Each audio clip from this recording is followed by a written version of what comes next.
but your teammates, it's something really special. And I think that's why, I have done a lot of solo events, and I do enjoy doing that as well and pushing myself to the limit. But there's another pleasure and another enjoyment with doing a team event. And that's what keeps bringing me back to adventure racing. And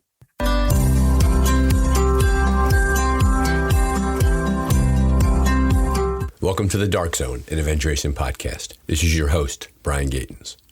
In adventure racing lingo, a dark zone is a time when, due to darkness or safety, teams are paused on the course before continuing with the race. During that time, stories are exchanged, friendships are kindled, spirits are restored, and teams have a chance to prepare for the next challenge. We hope that you make good use of this dark zone. We're glad that you're here.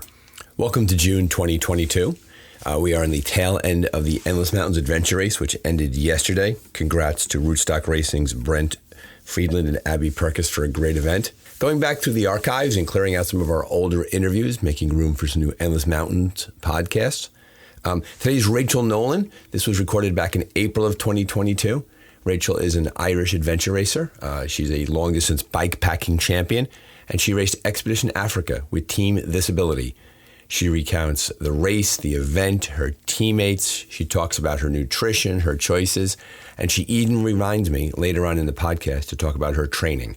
So thank you, Rachel, for coming on the Dark Zone. Happy to have you here. Listeners, we know you have a lot of choices how you spend your time, and we appreciate that you are joining us at the Dark Zone, which will always remain free for its listeners. Enjoy the episode and good luck training, everybody. Welcome to the Dark Zone, an adventure racing podcast. Today we're joined by Rachel Nolan. Rachel is an Irish adventure racer. Her most recent experience was Expedition Africa Lesotho, where she spent almost a full week out on the course with her teammate, This Ability Racing, to have a great experience. We watched from home, Rachel, and we watched your tracker, and we watched it go in different directions at different times. And it sounds like your team really took full advantage of the race of the course. But before we get to your Africa experience, tell our listeners a bit about yourself. Who are you? Where are you from? How long have you been adventure racing? Well, thanks for having me on, Brian. So as you said, my name is Rachel. I'm from Ballina, County Mayo, in the wild west of Ireland. I've been adventure racing. I think I probably did the first one maybe 10 years ago. But in between that, I kind of took a few jumps and went into long distance trail running, and most recently kind of ultra long distance cycling. And I feel really lucky that COVID is over and I can jump back into what I really love, which is adventure racing. As you said, we just finished Expedition Africa. I feel really fortunate that I got to experience it with Team Disability because, it was a lot of fun. The only way I can put it was a serious, hardcore adventure holiday. It was really, really good. Now, for our listeners at home, this was the 10th edition of Expedition Africa. Walk us a bit through your race. Where did it start? How did it go? What was the terrain like? Give us a picture for the listener. So I suppose, so as I was kind of the black sheep, and with the American team, there was two words that kind of came up quite a lot, and one of them was awesome and high five. So, like the event from start to finish, like everyone kind of has heard about the races that Heidi put on, and there's a reason that people go back there once, twice, and, for 10 of the editions, which one of the teams were there. Just everything from the atmosphere. It was such an inclusive event. One of the things I really liked about it is at the end, no one is really ranked in accordance to, if they have to jump out because someone is sick for a day or two. Their goal is that everyone gets there, experiences the culture, enjoys the outdoors, and I suppose pushes them to their limits of what that is at the moment. So that's one of the things that really stood out. The other thing that stood out for me compared to any other race I did is, with adventure racing, oftentimes you remember the first day, even the first half of it, and the last day, and everything in between seems to be a bit of a blur. It was great at the time, but you kind of forget it. So what they really did is each of the stages was very, very unique and distinct. So they were long enough that you definitely remembered them and felt them. But the atmosphere, the scenery, and everything throughout each of the legs was so unique and distinct that it felt like you were doing a number of different races within a race. And I think it's one of the ones that everyone will have a memory from every section of it. And that's the most common thing is, and for expedition level adventure racing, and for the new listener, it's good to always point out that adventure racing is anywhere from 3 to 6 hours at the beginner level, and they go as long as 10 days.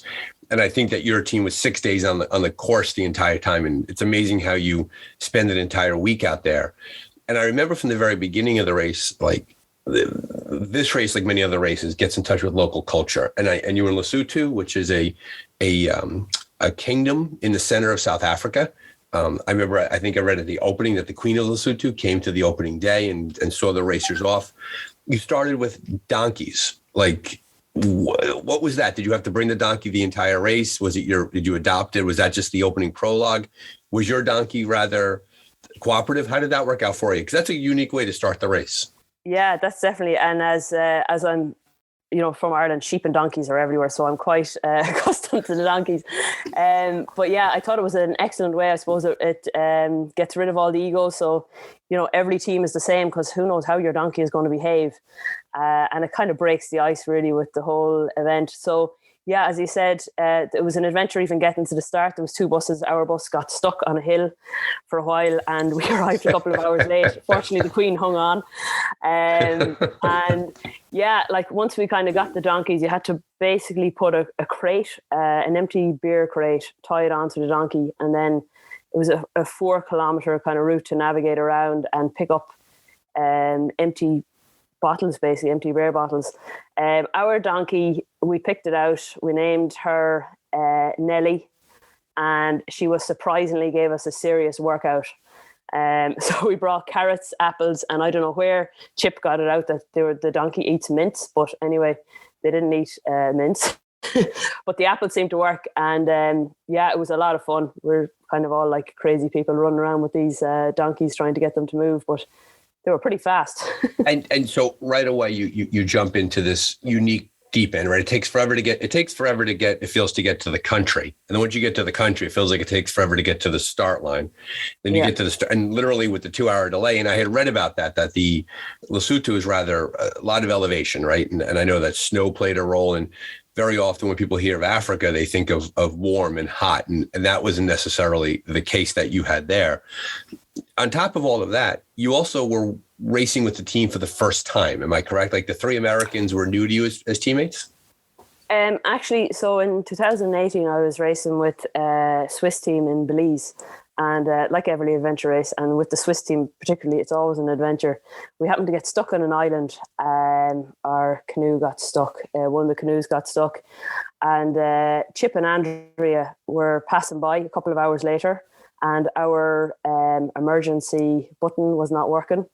So they found us basically and informed the organisers, and that's how I met them.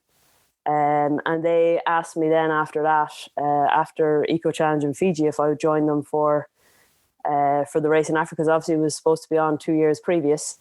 And Caitlin, who's the other teammate, coincidentally, I ended up spending a good few hours with her during the night in Fiji in the Eco Challenge. So that's how I met her. So it's funny how it's such a small community and it ties together.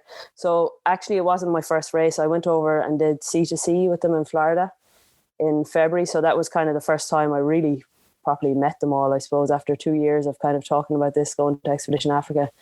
And that was really a perfect warm-up just to get to know everyone. And, it's definitely the most amazing team I've ever raced with, as in, racing with 3 women and 1 guy is just, and Chip is just amazing. Like you know him yourself, he's a great guy. But it was just such a fun group to race with, and there's no ego, there's no drama, no one complains, you're just getting on with it. We all have quite different abilities and different skill sets, but we just blended and kind of got on with it and enjoyed the experience. And I absolutely echo your sentiments about Andrea and Chip. I've had a chance to race with them in Ecuador, and I agree with you 1,000%. Good teammates, strong teammates, lower on the drama scale, high on the fun scale, really, really something else. Yeah. And particularly Andrea, a very, very, very strong racer, not to take away from Chip, who has his own qualities, his own skills. Andrea is just a strong, fun racer. In Ecuador, I remember her wearing her helmet the entire race. That was the big takeaway. Every part of the race, she had her helmet on. Yeah, Chip is definitely an interesting one. Like, he's a talker. He's worse than me. I think he is half Irish, even with the hair color and everything. But yeah, like just getting him away from the transitions was his weakness, trying to stop him talking to every as we say here, every Tom, Dick and Harry on the road. Right. We got to go, Chip. Let's go. We're getting on the road here. He'd stopping for the chat. But yeah, just really great people. And they did say at the start, you know, where our goals and expectations were, you know, very, very clear. You know, we knew that we were not going to be near the top and that our goal was to communicate well, have a lot of fun, integrate with the locals and just enjoy the experience. We're not going to be racing every second, you know, like we did stop quite a lot and, you know, look at the stars and, you know, it wasn't the typical race where I'm like, you know, in the red and jumping along the place. It was, you know, we really did enjoy the experience as a team. We're going to come back to Africa in a second, but you've ticked off a couple of big races there. You were in Eco Challenge Fiji, which a lot of our listeners know through Amazon Prime, right? Have a listen to that. Who did you race with in Fiji? So I was with one American, Mark Latanzi, which I'm sure most people know, who's a super guy, and then two other Irish. I actually struggled to get a team together. I put in an Irish team and I didn't really have the correct people that I put down on the list. We won't tell anyone. But just show up with three teammates. You're good to go. Yeah. That was kind of it. Like, so I really struggled to get teammates in Ireland. It's a tight community here, but you know, as you know yourself, it takes a lot of money and time commitment and everything for these races. And at the time, people didn't know that it was going to be paid for either. So that's the hard thing, right? When you put a team together, you usually pick an event that is months, if not years down the road. You have 4 adults who need to figure out their own life situations. Everything has to kind of hold it together. The weather has to hold, the travel has to hold. Like getting a 4-person team to the start of an adventure race is sometimes the hardest, but the easiest thing is when they start the race. Yeah, well, in this case, this was I suppose the Eco Challenge Fiji for me was definitely an interesting one because I raced with 3 guys who did not know each other and met each other for the first time out there. 2 of them, like we met Mark on the way out there on the second flight, which, you know, in hindsight is I knew it wasn't, but it's never a good idea to jump in with a team who none of them have raced together, you know. So it's hard enough as it is getting to know somebody. Yeah. The usual, go into an intense, sleep exhausted, tired, you know, physically beat up. It's hard. It's hard to have that go. More often than not, those are more challenging than they are successful. For sure. Yeah. And that was probably the case in this one. Gotcha. But, it's always an adventure and it's always an experience and that's what it's all about. And, you know, you learn so much about yourself in these situations, how you react. And, you know, you can beat yourself up about how you should have done something or shouldn't have done something or whatever it is. But that's why these events are just so amazing because they create your character and your personality, really. And that's the point, right? We always talk about how adventure racing, it's really a study of human nature, and you learn a lot about yourself and about your teammates. And I think going into Africa, you were very lucky because you did sea to sea. Well, at 3 days, it's not really an expedition race. You had the chance to have a soft entry to your. Now, did the full team do sea to sea? Was it Caitlin, Chip, and so the 4 of you had a chance to do a rather low impact race. Sea to sea at Florida, it's flat. You know, there's no elevation. It's more Florida than anything else. And then you had a chance to take that experience, which went well, which was like a warm up, and you took it over to Africa. So you had a really nice entry into a bigger event with your team. Yeah, it was really cool. And like they did say at the start, look, we do not want to finish, so we have to finish. Like it was quite clear. Yeah. We want to make the most out of this whole thing. But I think like one of the interesting things is you know, racing out there for 6 days can sometimes be as hard or harder than racing for 4 days. So like sometimes I would probably be better at pushing it a little bit harder and, you know, end up being less time. It's just a different type of race. You know, if you're out there for longer for each leg, you know, you have to bring more clothes, more food, your pack is heavier, you're more time on your feet. It can actually be harder in some senses than actually racing that bit faster. So every level of, you know, ability and everything has its own challenges. You hear that very often with marathon racers who are very fast, to do a race in, you know, they go sub 3 hours. It blows their mind that people spend 4 hours on a marathon course. Like they want to be done. They want to go quicker, have their feet up sooner. And to your point, you would think that, you know, 4 days, the speed required to go at 4 days saves you 2 more days of food, clothing, and also basically finding a place to sleep, being tired, being exhausted. So it sounds like the team ethic going into Africa, and with your bigger experience level and with your work in Fiji, it sounds like the goal was to take full advantage of the course and to cover as much of the course for as long as you had, as much time was available to you. It wasn't about blowing through the course and being done quick, but rather recognizing the fact that you get to be in Africa and you get to enjoy this experience. So it was good that you knew that going into the race. Yeah, for sure. That's one of the things I've definitely learned in the last few years, is to talk about people's expectations, because we're all different. And if you have one person, which has happened to me before, you're out racing and one person thinks, oh, we could actually be in the top 3. And then another person is barely surviving. Right. And you're kind of somewhere there in between going, oh my God, I don't know what's happening. Right. So I think like one of the things, if it's going to be like kind of balls out, you're out looking for the podium, that's one effort and it's one type of race to train for as well. Mm-hmm. And if you're there on holiday and everything, it's also tough, but it's a different mindset. Right. It's about steady, right? You want to come inside the time cutoffs. You want to have a good navigation experience. You want to take your time in transition, go into the next stage, and where you end up, so be it, as opposed to we want to get on the podium. So we're going to harder on the nav, harder on the bodies, different sleep decisions, things like that. And I think, and walk me through this, I believe that Team Visibility was a full course team, but was the longest, you were on the course the longest as a full course team? Yeah, that's it. Okay.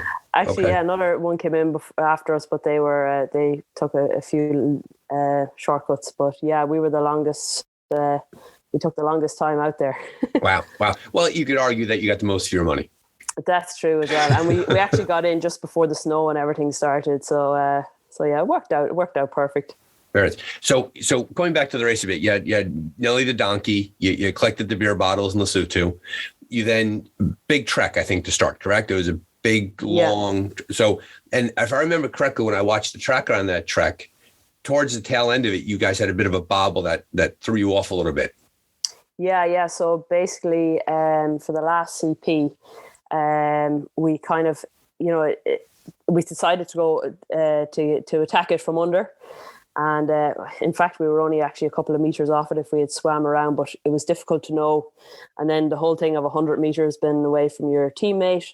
So we would have all had to go. So we could have, we went into the transition then. We were worried about there was a ferry cut off for getting across on the bike in the next section. Mm-hmm. And we were worried that we would not make the cutoff. So we went into transition and they did tell us, look, you can go back out there and get this. And I knew it was only an hour away. I'm kind of beating myself up about this one a little bit, but I knew it was only an hour away to go back and get it, and we could have gotten it. But at that time, I think we were all kind of assessing everyone's capability and abilities. Caitlin's feet were a bit messed up at that time, which actually recovered very quickly within an hour after that. And we didn't really know if we would make the next cutoff, so we decided not to get that last checkpoint on that the first trek. Yeah, which we could have, in hindsight, gotten very, very easily, and it wouldn't have made a big difference because we did spend quite a bit of time then in the transition, in that first transition. But I feel like we were just kind of getting into it at that point. Well, it was early in the race, and it was interesting to watch the tracker because, and you were there, right? So walk it, because you could see from the satellite and see from on the ground. As teams were coming down that long trek, they had two decisions to make. They could stay down by the water or they could go up higher into the mountains. The teams that stayed down by the water appeared to do better because the water levels stayed friendly to that kind of travel. But you run a risk because you could run out of land down low. The teams that went high up on the ridge, and we're talking hours now of travel, like a half a day of travel, it felt like many teams were above the checkpoint, and getting down to it was the hard part. Like there was, when you looked at the satellite, the cliff faces leading down to that checkpoint were pretty hard to manage, and a lot of teams got stuck up there. Yeah. So I suppose, it's easy to look at things in hindsight and say, oh, you could have done that, but but at the moment it was the right decision. And I think, as I said, we were really just getting into it. Sometimes it takes a day or so to actually go, okay, where are we at with this? Because this was the first time that Team Disability actually did the long course. They haven't cleared a long course. So I think, and it was my first time really racing with them. So I didn't want to jump in and say, look, we're definitely doing this. Afterwards, then I realized, I was like, actually, you know what, we're more than capable of doing all this. But they didn't know either, like Chip and Andrea and Caitlin, they didn't know, okay, will we have to skip a load of checkpoints to make the long course? Right. Or what's going to be the case? Also, you didn't know what was in front of you. It was super early in the race. It was the donkey prologue aside, it was the first stage of a multi-stage, multi-day race. And so I'm assuming the thought of going backwards on a course to go get a checkpoint is crazy when you think about it, how much more is lying in front of you, especially with the ferry cut off. Yeah. Right. So then we jumped onto the bike stage anyway, and that took a lot longer than expected. Mm-hmm. Well, the bike stage, when I read and I saw that it was a really good day to take your bike for a walk. Yeah, well, I actually made a great decision. I've done a lot of long distance cycling racing in the last couple of years. That's kind of more what I've gotten into. And I had a bad experience actually in Florida, because I kind of looked at it as, sure, it's an easy flat route. And I just took my cycling shoes and it ripped my feet apart. So I actually decided to go with my runners for this race. And it doesn't really affect me too much with what I lose in it. And I was so happy that I went with the strap. Did you go flat pedals? Flat pedals, no... Flat pedals, and I use a really thick strap. And for me, it just works perfect. Gotcha. So I can run with the bike. I can carry the bike. I can, I don't have to worry about bringing another pair of shoes. Gotcha. So you didn't go clipless. You weren't clipped to the bike. You had no. The strap, and you had the flat pedals with a strap and the sneakers. Oh, that's an interesting decision. And clearly based upon the idea that travel, if you're going to be walking the bike a lot, and if you're going to be, really managing the bike over rough terrain, you really you're in the most comfortable footwear as opposed to being in bike shoes, which aren't always built for that kind of hiking. Yeah, for sure. Like I was able, like Andrea got quite sick during the bike stage. So, we tried to help her out as best we could. So it meant that I was able to, push our both bikes up the hill or cycle up and kind of run down and pull hers up at pretty much ease because I was wearing runners, Exactly. That's an interesting decision to make. And it obviously worked out well for you because you had so much time. Yeah. I'll never do an adventure race with cycling shoes again. Big statement. Yeah, well, for the long ones, I won't. Like, it's just not worth it for me, the payoff. Well, on that note, very often when we speak with newer racers, they get concerned they hear the word mountain bike in adventure race, and they think that it's going to be super technical mountain biking for the entire race. And while that does exist in many races, in reality, more often than not, the mountain bike is used to get from one area to another. And a lot of the travel really isn't that technical. So to your point, you can get away with runners and a strap on your flat pedals. Yeah, I'm pretty comfortable with kind of technical downhill and that anyway. So, it doesn't make a massive difference to me if I'm strapped in. I feel quite confident. Got it. So probably, doesn't really change things too much for me. And that speaks to the idea that having increased technical skill gives you more equipment choice. What do you mean by that exactly? By the fact that because you're a strong mountain biker, because you're strong with the technical, you have more choice when it comes to what you can and can't put on your feet. There are some racers who would have to be clipped to the bike because that's their skill level so low that they need the equipment advantage. You're like, I'm good. Yeah. Right. I kind of feel like I have the bike side of things kind of set up. Kind of dialed in. Yeah. Well, let's take a quick aside. You mentioned you did a lot of long distance endurance races. What did you? What was that a COVID response because you'd be by yourself? Yeah, I kind of planned 2 years ago to do a couple of 100-milers like trail running, and they all got cancelled. So I signed up for a long distance self-supported cycle is 2,500 kilometers. 2,400 kilometers actually. 500, 400. It's important. Yeah, with a lot of elevation, like 25,000 meters of climbing, and where was that? Non-stop. So it's called the Transatlantic Way. It goes from Derry, the Peace Bridge in Derry in Northern Ireland, down to Kinsale. So it's a race that's on every year, and I did it in the opposite direction, but not in a race version in 2016. So I decided to sign up for this race. It was something that I thought, geez, I might do in 10 years' time. And I just signed up 3 months before it and got the training in, and myself and 13 fellas signed up, and because they could only let Irish people in doing it. So a lot of people went back and did it for a second and third time. And myself and 13 Irish fellas rocked up. So the only female there. Congratulations, you're on the podium. Yeah. It's good. Yeah, I ended up beating them. That's what happens with the guys when they blow each other out, and you sit back and watch them. And all the time, right? And rock over, yeah. Yeah, they eat themselves alive and you just sail right through. All right. It came to exactly the halfway point. It was actually my birthday, and I passed out the second fella, and after that then I said, right, I'm off. And did you win the entire race? Yeah, I did. Wow, congratulations. And that's the Transatlantic Way. It's down the west coast of Ireland. That's it, yeah. And it's absolutely beautiful. It's beautiful, It's beautiful, right? Really beautiful. It's just, I mean, you clearly, you're not from Brooklyn. You're from Ireland. My people are of Irish American descent, and everybody who's listening to this podcast should absolutely book their flight to Ireland and go see what a beautiful country it is. That's it. They can get in touch with me. I'll help them out. Exactly. There you go. Rachel Nolan, Irish Adventure Tours. Go get a hold of her. And so clearly, because you had stepped into the world of long distance bike pack racing, that transferred over to your adventure racing. And therefore, on that really huge mountain bike section of Africa, you made an equipment decision, which really helped you, right? And then because you made a good decision, you could then help your teammate. Yeah, well, one of the things I always say with the bike is, your legs are very strong. So I load the bike. I put all the water. I don't carry any water on my back. I don't really carry anything on my back hardly at all. So I have a big saddleback. I have, 3 food pouches and another pouch in front, and I just load the bike. And, you're not going that fast. So I just try and alleviate everything off my back as much as I can on the bike always. That's a really good piece of advice. And that comes out of your bike packing experience, because the goal with bike packing is put as much on the bike as possible, because your back gets torn up. If you're wearing a heavy pack, you're balancing in 2 separate places. That's it, exactly. And it does change your posture, and you've the pack on so much when you're on your feet as well, that it's just an opportunity to get it off. So you mentioned that there were 2 ferry crossings. Now, for those of us who were not there, you say ferry, we think a big boat, a big body of water, and you go there. What were the ferries like in Lesotho? That definitely wasn't it.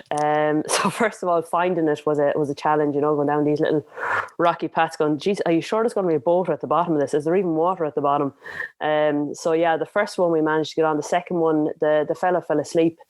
The guy fell asleep over the other side of it's a small crossing. It takes 5 minutes, They're in small little canoes, and you just fire the bikes on, and he rows across, kind of navigating the current. For the second one, we ended up sleeping on the beach for a couple of hours, or I didn't sleep. I struggled to sleep. Unfortunately, the others are able to sleep a lot better than me.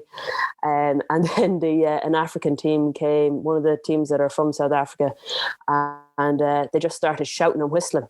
And we were like, what are they doing? Like, it's, 5 o'clock in the morning. And then your man woke up and he goes, why didn't you do that a few hours ago?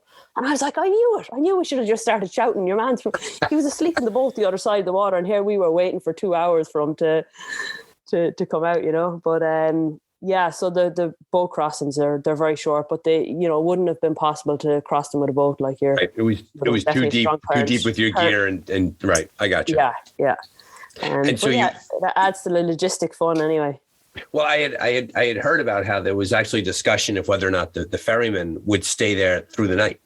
That in theory, if there was a cutoff expected, but because now, did you have to pay or was there a cost to that? No, I think they probably made their year wage in about an hour. But which is great. Like, that's one of the great things when you're going out here is like that you can support local communities in whatever small way it is. Right. So I think everyone's really happy to do that as well. It's part of kind of. It looked like from the tracker that you passed through along the way. You passed through many villages. That as remote as it was, you saw a fair amount of local residents. Yeah, that's true. Like, and that's really one of the things that made it. Like, I don't think I've ever been somewhere that's been so rural for so long. But there was so many little villages, and the people were just incredible. Like one on the last night, just for example. So it's so quiet there. Like, it's so quiet, and the stars are just incredible, and it gets really, really dark for 12 hours. And so as I said, it's really, really quiet. And we passed by this place where there's really loud music going on at, I don't know, I'm going to say maybe 11 o'clock at night. And I was like, wow, this is unreal. So they decided, I don't know who it was it Chip, Andrew or Caitlin, we'll sleep here tonight. And I'm like, this is like the only loud place we have come to. So there's a few people come out anyway. And actually what happened was it was a small little national school, so a little school, and the teachers were having a staff party. So the music was blaring. And they came out and they obviously had seen teams pass, the days before or whatever. And Chip said, can we sleep here? And they were like, what? And they were like, can we sleep in the school, or is there anywhere we can sleep? They said, yeah, no problem. So we headed in anyway to the school. There was books absolutely everywhere, like total old school, like concrete floor and like the big kind of long wooden benches. And we waited there for, I don't know, about 45 minutes or an hour, and then headed off. I couldn't sleep, so I actually had a packet of sweets in my bag and decided to put sweets in between all the books all over the place. All for the kids to find. That's great. Yeah. But like the people were just incredible. They have these they call them blanket men. So there's like, they said it at the start, they were like, you're never going to pee in secrecy, by the way, here. And we were like, what are you on about? And they're like, there's always someone watching in the mountain. And there actually was. So they had there's just shepherds everywhere basically. And they're wearing these kind of big traditional blankets, as you probably saw maybe in some of the photos that they gave people at the start. And they're just going around on their horses around the mountains. And so some of the times they sent us in the right direction. So yeah, it was really, really cool. And so this was, you mentioned nutrition, you mentioned sleep, things like that. So now you're really into it, right? When you, big, long, huge start, you had the CP, you make it. Now we're talking like day 2, day 3. You're not even halfway through the race yet. Like, I think, how long you were on the mountain bike for? Do you remember how long that section was? So I think it was like 38 hours. Like we really went through a time where, like, I just said to that, like, the distance, I know it might seem long, but it's not actually that long. The elevation was quite significant. Right.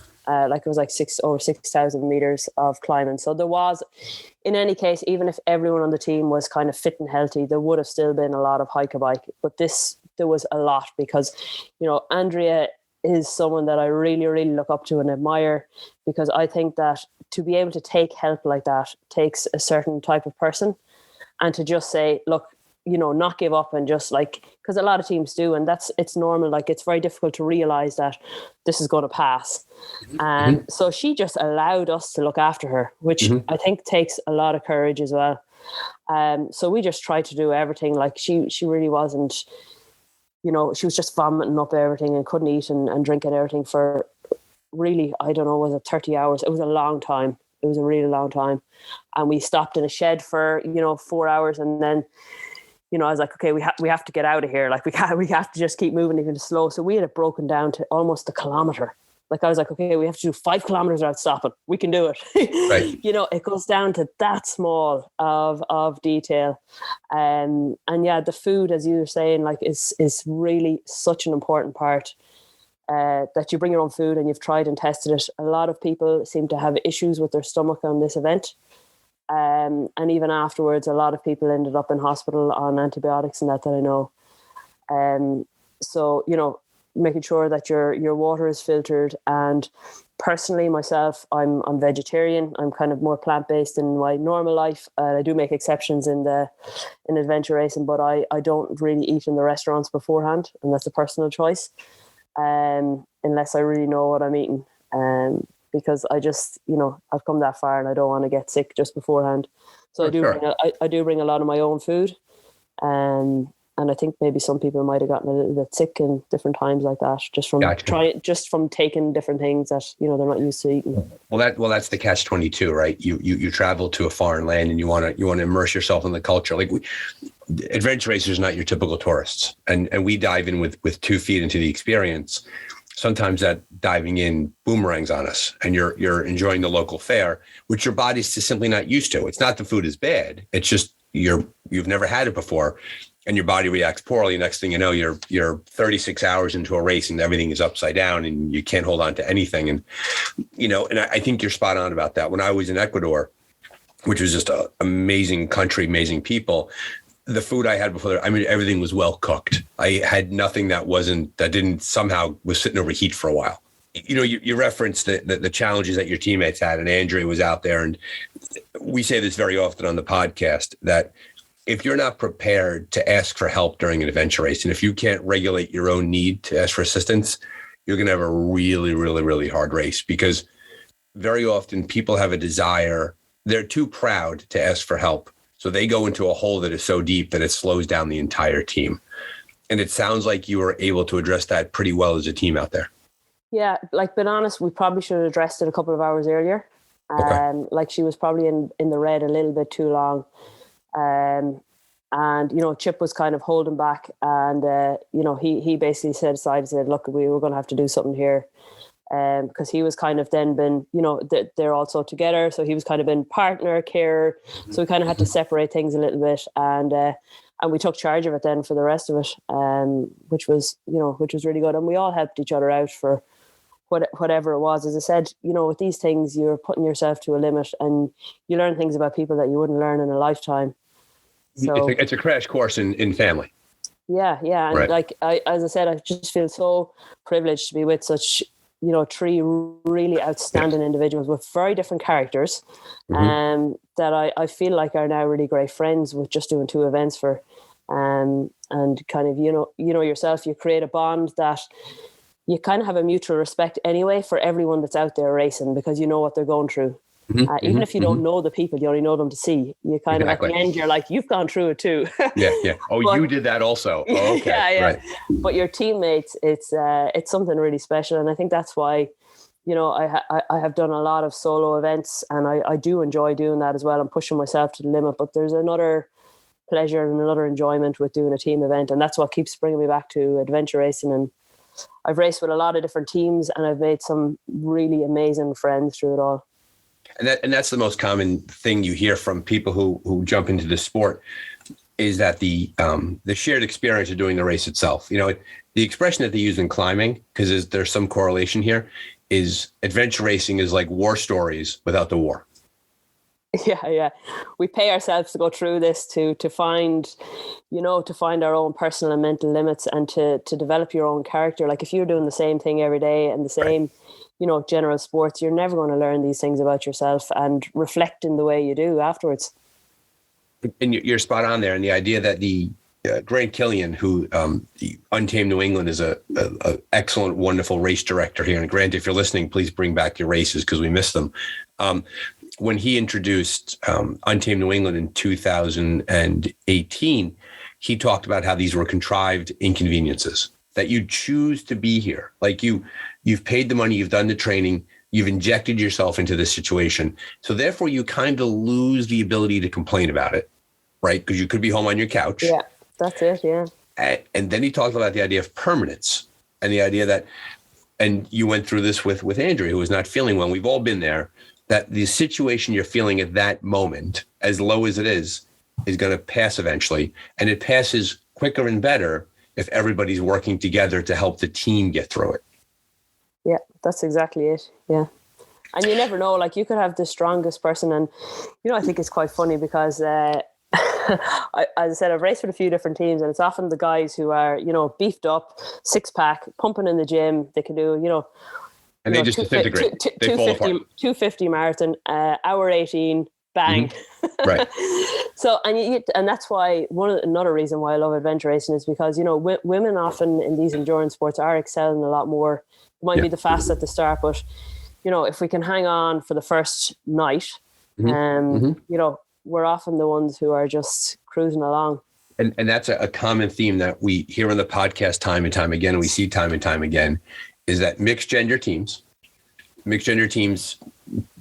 overwhelmingly outperform single gender teams. We found that across the way. And we found that female adventure racers, something kicks in later in the race where they become the strongest member of the team. Yeah. Yeah, I've seen that all the time. All the time. Yeah. And it's really, and credit to adventure racing as a culture that from the very beginning, and the founders of the race were very, very wise back in the day, where they insisted that the premier team had to be co-ed, that they didn't go to, which at the time, who knows how that decision landed. But look down the road now, we would nowhere see as varied a sport as we do now if you allowed single gender teams to be the premier teams inside of races. So way to go, founders of the sport. We're proud of you. Thank you for that. So you dig through mountain biking. Andrea has her challenges. Everybody rallies, right? If you hang in there long enough, you get better along the way. You went from the mountain bike back into another trekking section, or did you get to the kayak at that point? No, that's another trekking section then. Which you're like back on our feet again, like holy cow. That section actually was probably our strongest one. Chip did a great job with the nav, and we actually how was the nav? Was it big nav with big maps, right? 150,000 maps? Yeah, I think the part that was difficult for us and probably for everyone was the amount of hours in darkness. Right. It obviously just slows things down. And, but yeah, it was really good. Like, we definitely took our time on the nav. I'm not the navigator at all. So the other three kind of jumped in, and it's my area that I want to improve on now over the next year or two. But yeah, like, there was definitely no rush. So as we were saying, with top teams where you're kind of on the move with the navigation, like, we definitely took our time. And as I said, one of the things about this team that I hadn't experienced before is how inclusive it all is. So there's no decision made on one person. We're all looking at the map, we're deciding where to go. It is taking longer, but you feel very included in it all, and we know where we're all going. And no one is to really blame for one decision, because that's a really good team dynamic to make, right? Because that could be that component, that relationship where, first of all, it's difficult to navigate by committee. That's really hard. Yeah. But I think in the bigger races, when the maps are huge and you're not making a lot of super quick navigational decisions, left turn, right turn, left turn, it's easier for the entire team to get involved in the conversation, because map, mountain range, we're going in this direction. That falls down when the race gets faster, smaller, and tighter, because you can't stop at every component and say, do we go left or do we go right here? And so I think, to your point, I think that worked out really well for your team. Yeah, for sure. Like, it was more kind of a general gist of things. So we all know we're going in the one direction. Like, the worst thing to do, which can happen very easily, is, you've one navigator and everyone else is just following, no idea where they're going, which is not very motivating for anyone, really. Well, that's where, and that's where team dynamics play a role. That's where communication plays a role. That's where knowing what the navigator needs plays a role. I've raced with teams where when the navigator wasn't talking, things were going well. And I've raced with teams when the navigator wasn't talking, things were going badly. And so, and it's tough, to your point, just to follow behind, because then you feel like just a mule, and and if you layer on a little bit of hunger, a little bit of tired, then all of a sudden your brain falls apart and you want to quit. You want to get in the ferry home, right? Exactly. Yeah. But I think, like, as you said, I think, like, for me, the thing with adventure racing is everyone needs to kind of have a role in the job. And once everyone is kind of aware of that, then, they're kept motivated and awake, I suppose, as well at times. Exactly. And I think you're spot on there, knowing where you are in terms of what can you bring to the team. A very common thing we hear from beginner racers is that they hesitate to get involved because they think that they can't contribute. They think that they're going to be an anchor on the team. And the response to them is, well, that's not true. Everybody can contribute. You have to know what you can do. If you're low skill set with the maps, carry the gear. When you get into a transition area, help with logistics, move gear around, help your teammates out. Like, just focus on contributing. And if you do that, you'll be just fine, as opposed to just asking for help all the time. Do what you can, and your teammates really respect that.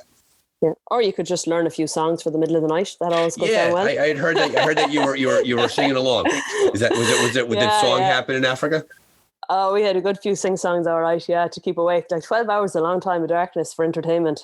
So was it 12 hours of darkness? That's where it was, 6 to 6, pretty much. Yeah, Ecuador was like that too. Yeah, Ecuador was like spot on. 6 o'clock, it was going to get dark. It was a long time in the dark. It felt like it was like, when you're racing and you look off to the distance and you can see the sky starting to lighten, and you're like, okay, it's on the way, and it helps to motivate you.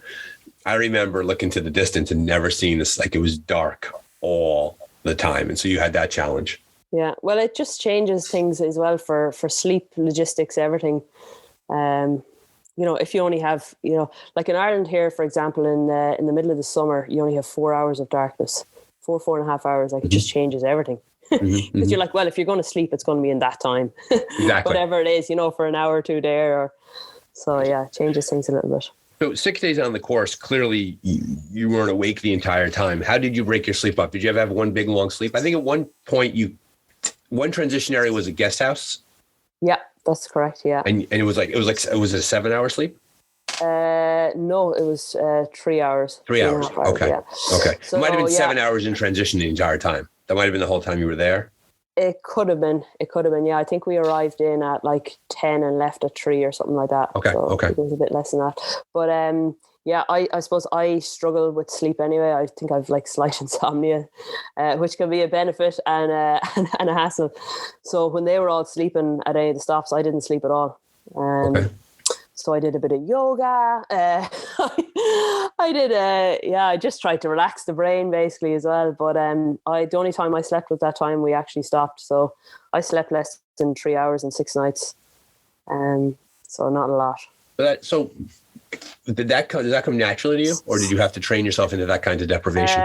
I have always been like that. I'm a morning person. Like I'm up this morning now since 4:30. Like I just, that's kind of the way I am. And I do like sleep, but I can go quite a while without. Gotcha.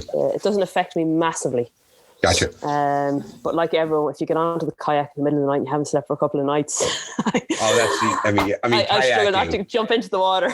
Yeah, I mean, when I see a kayak section late in a long race, because you can't stay awake. It's quiet. Yeah. You're paddling. You sing as much as you want. I don't care what you're singing. Like, there's no. We were in Scotland, and at one point we were on tow, and my teammate Sherry Hines is a workhorse and a legend. The two kayaks were tied together. She looked behind us, and the three men were all sleeping. We're out cold, and she's the one pulling the boat along the way. So that gets you the entire time. Yeah. Well, in our kayak section actually, we had a music system. So we had I think Chip put on Irish pub songs. I think trying to to break things home. I don't know what it was, but it was a lot of fun. I was in with Caitlin. So I think when you're in the kayak with someone, it's a bit like going to confessions. You know, like you can't see the person, and you can say absolutely anything. And, you can have a silent gap for a minute or two while you're saying a couple of prayers afterwards for forgiveness. But, we just chatted. Caitlin, I killed a man once. Oh, no, never mind. Yeah. That was, her working in the military for the last 17 years. So it was, no, I'm only joking. But Chip actually fell asleep for a bit of it. And so Andrea and Caitlin actually kind of took over the nav, which actually worked out really well. But that's the only area where he struggles with the sleeping. Like everyone has it differently. I often actually struggle going downhill on the bike, which is quite dangerous. I just find it very relaxing with the air and everything. So I usually need to be careful on the bike. Yeah, I've had that late in the race on a long swooping downhill on the bike. I find myself falling asleep on the bike. Like you're fighting to stay awake because it's so rhythmic and it's so just right. I hear you. Yeah. But I think like sleep wise, probably didn't do too bad. I made a bad decision with my bivvy. I bought a bivvy here and it just was really terrible. And it's it just didn't work. Like there was condensation in it. I have in my backpack, I have a sleeping mat integrated into the back. So that's really handy. And they all were a bit jealous of that because, you're obviously sleeping on the concrete or whatever. The ground is wet. Right. Yeah. And you need that barrier between you and the ground. Because once you're touching the ground, it pulls the warm right out of you. It does, yeah. Okay. I'm curious about the idea. You mentioned you're a vegetarian, plant-based. And during races, obviously, you have to make concessions to what's available, right? That's just the way that it is. What is your typical going into race food setup like? What do you rely upon for nutrition? I suppose I eat a lot of, I eat a lot of fruit and vegetables, nuts, any kind of seeds, a lot of tofu, tempeh. I never really ate red meat. I think I realized a couple of years ago it screwed up my digestive system. I don't seem to have quite a slow digestive system. And growing up on the coast, I only eat fish. My mum grew up in a bed and breakfast, so we're mostly fishermen. So we actually have 2 freezers just for fresh fish being caught. So that's all I ever ate growing up was fish that's caught out in the river in front of me. The day before. Right. Besides for that, I and then. Chickens with all the hormones and stuff. I kind of like knowing what's going into my body. So, it just suits me better. I don't feel like I'm missing out on anything. Well, clearly you're not missing for energy. I mean, your sleep is minimal. You won the Transatlantic Way. You raced in Fiji. You clearly were a very strong member of your team in Africa, right? So for those people who are home looking at nutritional choices, you're a really good lesson in how you can go plant-based and can be successful in adventure racing. Like it's not a barrier, I guess the point that I'm trying to make. No, I think the difference with being plant-based is people just don't realize that you need to eat a lot of food. Right. My plate, I don't eat a plate. I eat like a whole wok of food. Like, I don't just eat a plate of food. To get enough calories, get enough of everything in, you just need a lot more food. And that's one of my closest race partners is plant-based. And he talks about that a lot too, that the amount of food he has to bring with him. And that food's not necessarily light. It's a lot of it. It's filled with water. It's very good. It's healthy food, but you have to carry a lot of it. And he makes good use of his race bin. He makes good use of his race pack, but there's a lot of food that's in there. Yeah. Yeah. Well, I suppose like things like nut butters and, nuts and things like that, they are quite dense as well. They're quite calorie dense. I don't eat a massive amount of those freeze-dried packs either, which I know are really handy, but maybe one in a transition, but I don't really eat too many of them. Well, that's the point where you're in the race where if you're going for 4, 5, 6 days and you're just your engine is just roaring for food, you could eat anything and it's gonna be consumed right away by the engine, and next thing you know, it doesn't live for very long in your system. That's exactly it. Yeah, I'm like an eating machine basically on the move. Yeah. It was amazing. Like 2 days after the race ends, how hungry you are. Yeah, I just can't stop eating then afterwards. Every hour. Eat and sleep.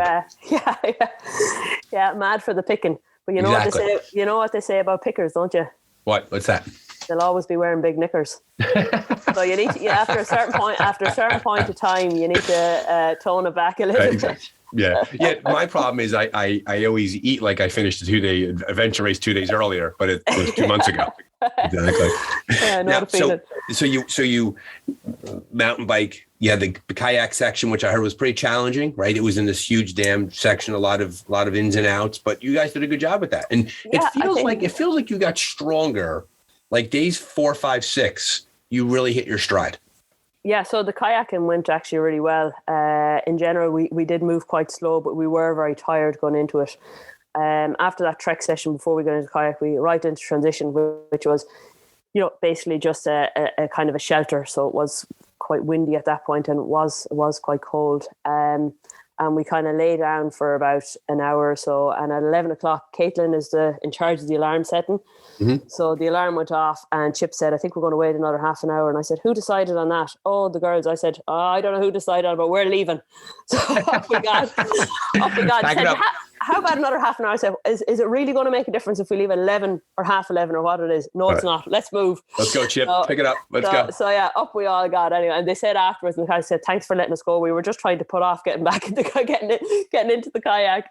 But no, I have to say Andrea did a really, really good job of navigating through that, because Chip, we spent an hour trying to find the right direction and then realized that he was in a different world altogether at this point. And that's important to realize, is that when and that's a challenge that many people have, and I know that Chip has experienced that too, that when you get really deep into a race and you get really exhausted, the world is just upside down. You literally don't know what direction you're facing. Yeah, that kind of exactly what happened. So after an hour of not knowing which direction we are, going around in circles, Andrea basically took that over, and he kind of dozed off a bit in the back, and I don't think we made any mistakes, and then it was just perfect. And a fresh set of eyes always helps. Yeah, sunrise came, and I said we weren't moving fast, but we were moving. We were very tired, and then once the sun rises, it's like a new world, really, isn't it? So that was it. Then we got off the kayak, and then there was just one last very long trek left.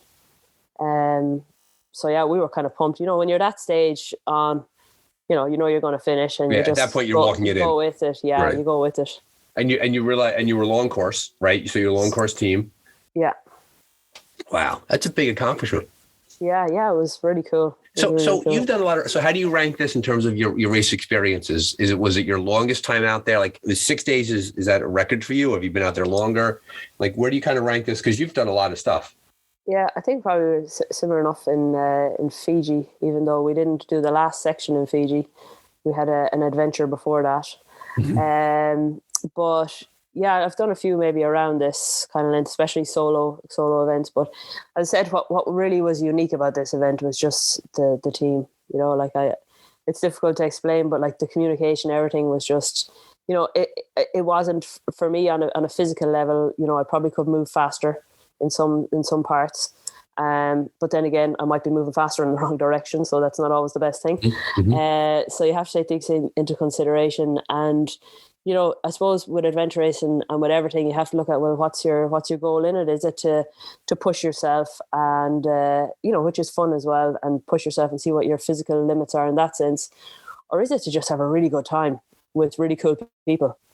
And I suppose that's where you kind of have to decide, and get the right decision mix. to make as a team, and go, as we said earlier, going into the race knowing that is what's essential, because nothing is worse than having 4 people going in 4 different beliefs and directions. And so if you're not aligned going into it, but you had C to C, you had to warm up there in that smaller race to sort of get a sense for yourselves. For sure. And we're all talkers. So Caitlin isn't at the start, but once you get her going, she's no also a talker. Good. So what's next for you? Now you're in the tail end of this. We're going into summer up here in the Northern Hemisphere. What are you looking at? Well, actually, from literally tomorrow till the 12th of October, I'm fully booked with tours. So I do tailor-made private tours, so a lot of trail run tours, cycling tours. So tell us a bit about that for listeners out there. If they come to Ireland, they have to look you up. What do you do there? I have a tour company called Rachel's Irish Adventures. I set it up in 2015.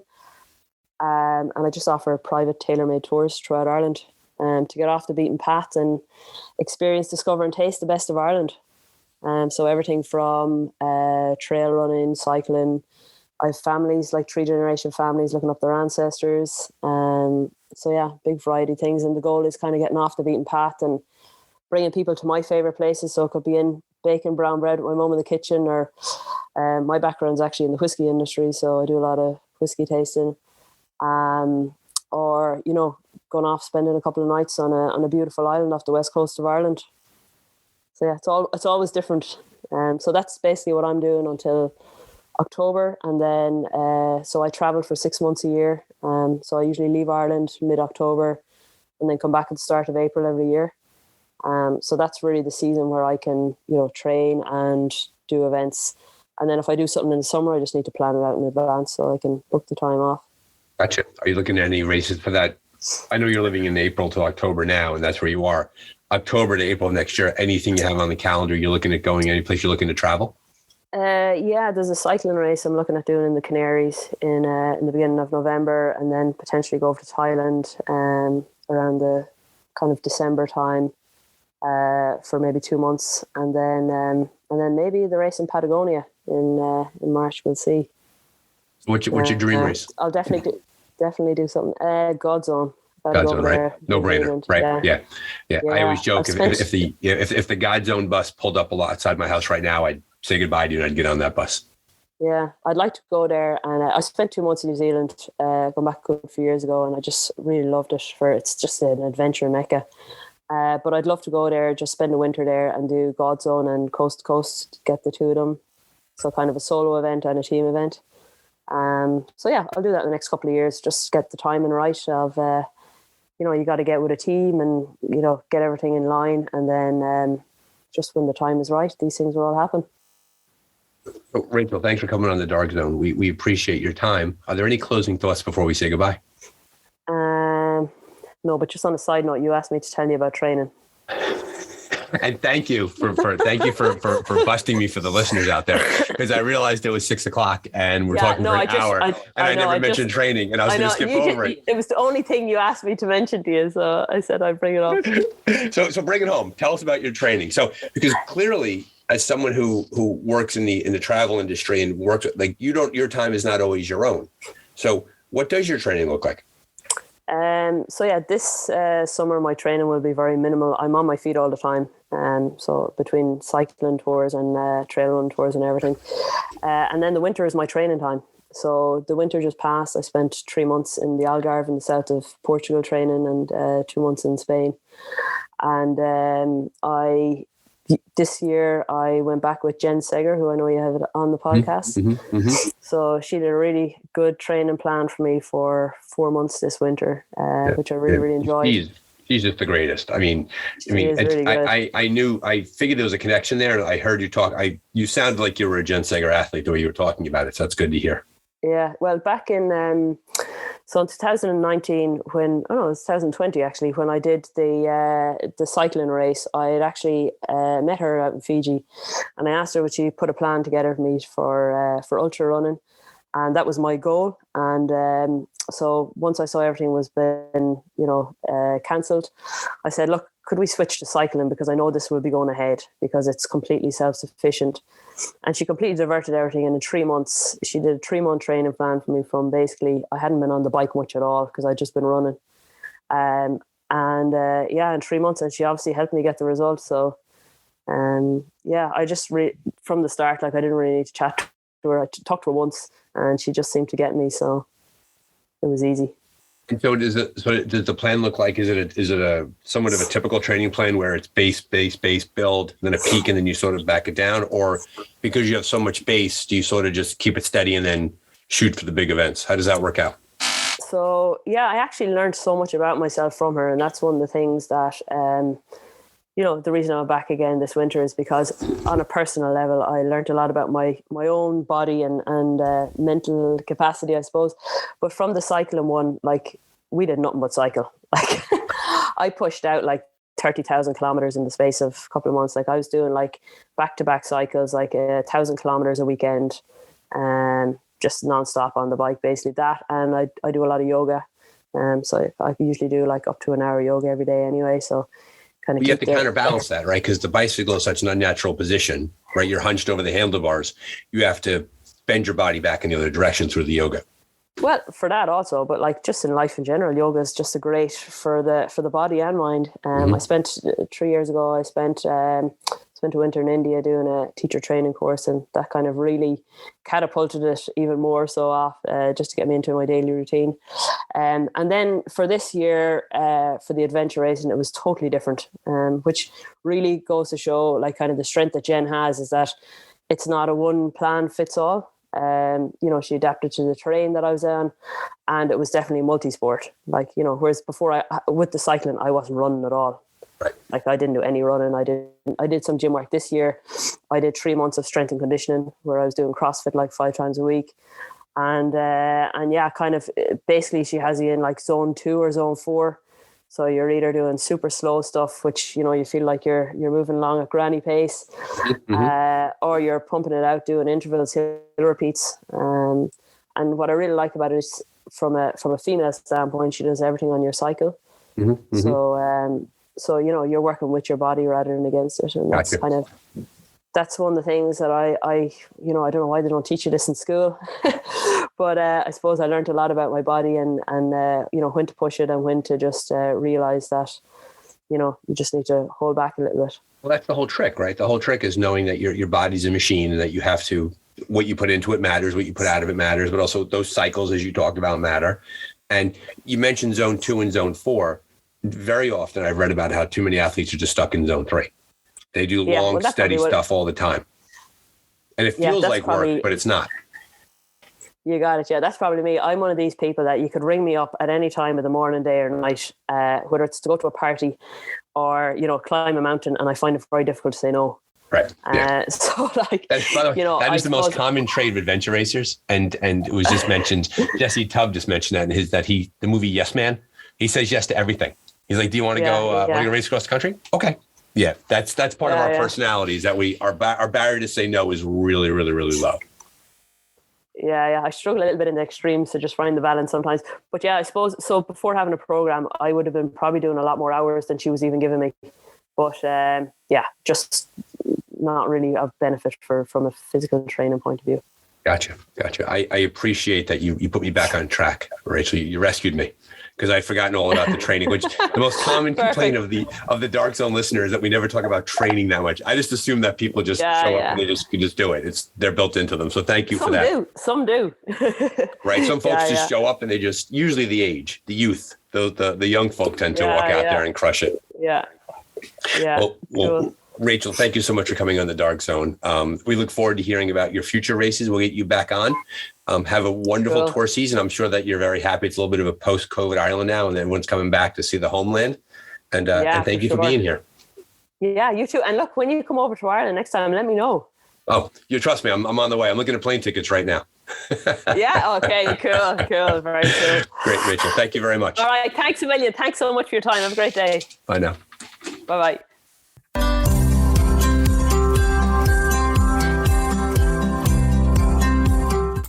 Thank you, Rachel, for joining us on The Dark Zone. As promised, listeners, she was an interesting, fun, fascinating listen. Be sure to check out her Facebook page, Rachel's Irish Adventures, for her full slate of offerings. I guarantee that if you have a good time listening to this podcast, you'll have a good time with her. She's a lot of fun and will show you parts of the Emerald Isle that you otherwise would not see. Thanks again for being listeners. We appreciate that you're here. Have a great day and safe training.